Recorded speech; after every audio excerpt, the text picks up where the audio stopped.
The next church is Thyatira, and it's also found in Acts 16:11 through 15. And Thyatira means trade guilds.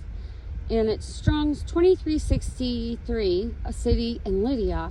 Inhabitants gained their living by traffic and art of dyeing in purple. Acts 16:14, Revelation 1:1, 2:18, and verse 24. And that's in chapter 2. Lydia was the first conversion at Philippi, marks the first record European convert. She helped spread the church in her hometown. Among the 7 churches receiving prophetic messages, Revelation 1:11 records the direct address of the risen Christ to his congregation. Revelation 2:18 through 29 alludes to faithful believers within the city who had not known the depths of Satan. Revelation 2:24 centered on maintaining vocational livelihood without compromised fidelity to Christ. Received commendation. I know your deeds, your love, your faithful service and perseverance, and that your last deeds are greater than the first. And the rebuke is you tolerate that woman Jezebel. Revelation 2:20. Jezebel's corrupting influence. 1 Kings 16 through chapter 21. The warning, Christ's eyes like a blazing fire and feet like brownish bronze. Revelation 2:18 emphasizes his penetrating discernment and unassailable judgment, and he promised tribulation on unrepented participants. Revelation 2:22 through 23. But the promise, grace, overcomers will receive authority over the nations. The morning star, Esther. Revelation 2:26 through 28. A preview shared reign with the Messiah. Psalm 2:8 through 9 and Revelation 22:16. So discernment and teaching, Acts 17:11, 1 John 4:11. Persevering works, Philippians 1:9 through 11.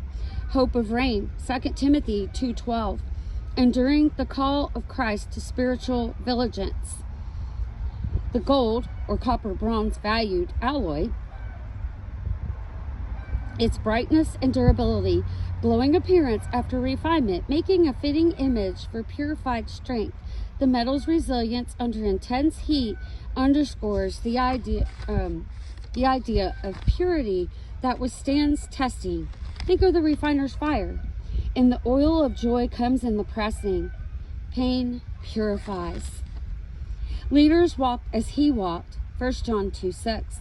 Ministry is forged in the furnace of testing. Genuine service emerges refined and not tarnished.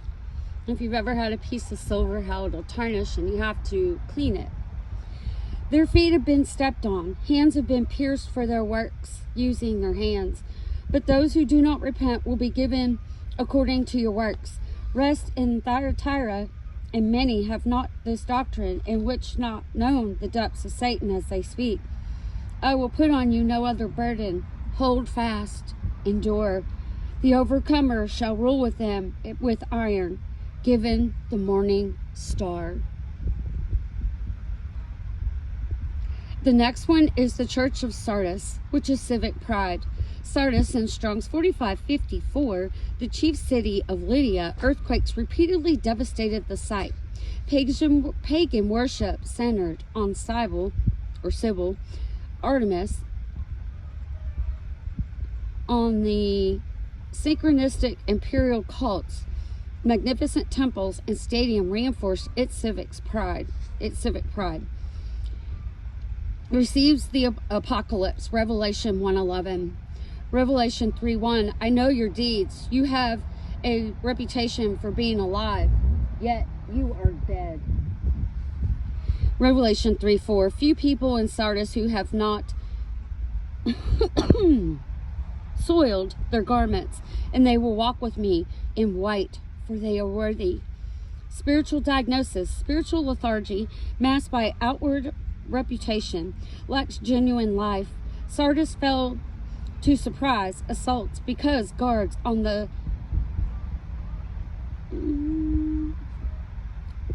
Serapolis assumed their height, unsure safety. Jesus' command, wake up.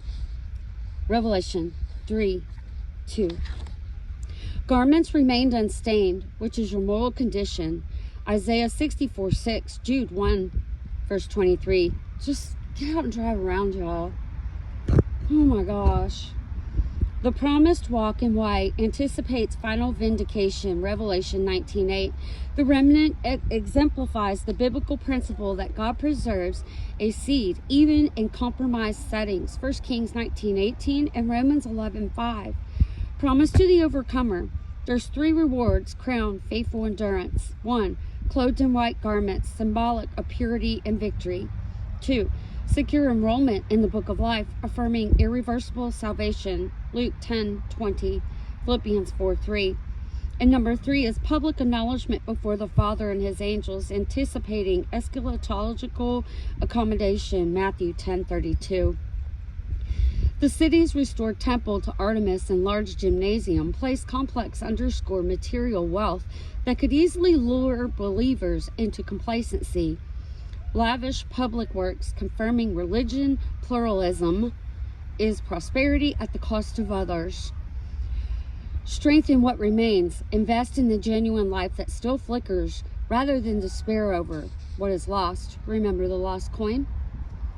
Which also reminds me of the smoking flax.